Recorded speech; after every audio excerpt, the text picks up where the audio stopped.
Michel, pourquoi il n'y a jamais de femmes dans ta taverne? Tu penses à des serveuses à moitié nues qui se baladeraient entre les tables avec des mini-jupes, des décolletés et qui prendraient la commande d'un air coquin? Non. Et maintenant j'y pense.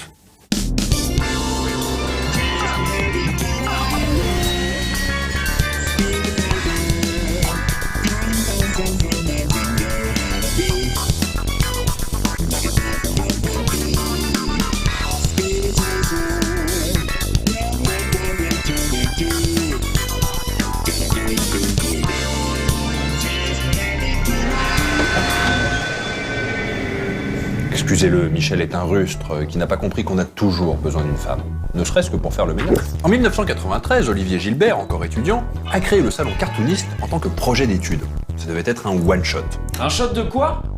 Et oui, grâce au succès, Olive, comme je l'appelle, eh bien, a continué et est devenu un des plus grands joueurs de foot de la New Team. Olive, parce qu'Olive du Vietnam.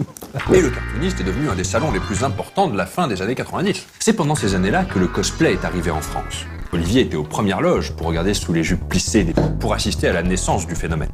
À cette époque, personne n'avait jamais organisé de défilé de cosplay, même pas au Japon. Alors au Comic-Con au Japon, c'est quand même très différent de ce qu'on peut faire nous en France. Au Japon, effectivement, dans les conventions comme le Comic-Con, il y a des espaces dédiés où là, effectivement, les cosplayers peuvent se retrouver. Et ce n'est pas un défilé, c'est pas un concours, et c'est juste dans cet espace-là où les gens peuvent se faire prendre en photo, mais pas ailleurs. Et ça s'arrête là en fait. Donc il n'y a pas vraiment de, selon moi, de reconnaissance réelle en fait de l'artiste qui présente son œuvre de création de costumes officielle. Alors résumons. Pas de défilé au Japon, c'est pas dans leurs mœurs. Pas de défilé en France. Alors qu'aujourd'hui, on pourrait pas imaginer un salon culture geek ou branché Japon sans son défilé de cosplay. Et sa bonne odeur de graillon mariné aux hormones et au sébum suintant la transpiration. Alors vous me direz, comment ça se fait qu'un jour, Olivier s'est dit « Allez hop, on va mettre tous les cosplayers sur scène ». Et comment est-ce qu'un jour Olivier s'est dit « Allez hop, on va mettre tous les cosplayers ». Je pense que c'était le fun, je pense avant tout. Je me disais, ben tiens, effectivement, les gens ne se prennent pas au sérieux, et c'est ça aussi qui est marrant. C'est-à-dire que peut-être même par rapport à ce qui existe aujourd'hui, à l'époque, les gens vraiment le faisaient vraiment pour se marrer, et pas pour la recherche du lot, ou de la récompense, ou d'être vu sur scène ou dans les médias. C'était quand même un peu différent. Je me souviens même qu'on avait eu des gens qui allaient très loin dans la recherche. Il y avait eu à un moment donné une représentation de la scène avec Ken le survivant, avec le gars effectivement qui se faisait exploser la tête, etc. Enfin, c'était vraiment très très marrant. Il y avait vraiment une mise en scène qui était assez fabuleuse.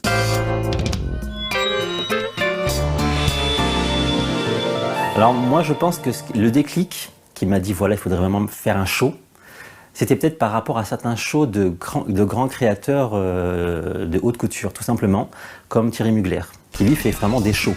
C'est-à-dire que quand les mannequins arrivent sur scène, c'est pas juste on fait un défilé en faisant la gueule, on fait un aller-retour, on s'arrête là. Il y avait vraiment, voilà, il y a vraiment quelque chose d'énorme. Et je me dis, bon, évidemment, sans jamais arriver un jour à aller à ce point-là dans la perfection, parce que là, c'est pas les mêmes budgets, c'est pas les mêmes choses. Je me disais, voilà, à notre échelle, arriver à faire un truc qui est différent. Et c'est vrai que moi, je me disais, si jamais on fait une convention, il faut aussi faire quelque chose qui n'existe pas ailleurs. Il faut arriver à se démarquer par différentes choses, dont celle-ci en était une. 20 ans plus tard, la formule initiée par le cartooniste n'a quasiment pas changé. Prestations sur bande sonore, présentateurs, séparation entre les cosplayers individuels et les groupes, et bien sûr, la roue. Pour moi, c'est très flatteur que d'autres événements aient repris nos projets, nos initiatives, comme effectivement le cosplay, comme effectivement même les espèces de grandes dédicaces, limite grandeur nature par les invités durant les conférences en fin de salon.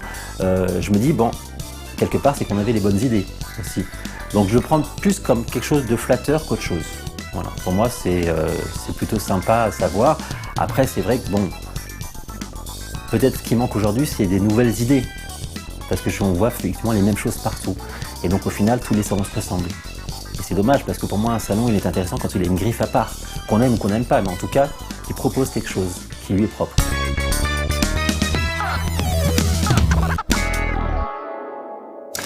Et oui, il y a des idées qui peuvent paraître simples ou évidentes, mais qui, comme celle-ci, ont façonné tout un pan de la culture otaku. Donc quelque part, c'est grâce à Olive si on a un tel niveau de cosplay en France, si les costumes sont de plus en plus perfectionnés, et si les filles sont de plus en plus dénudées. Par contre, il va falloir arrêter avec ces bières là que j'ai pas commandées.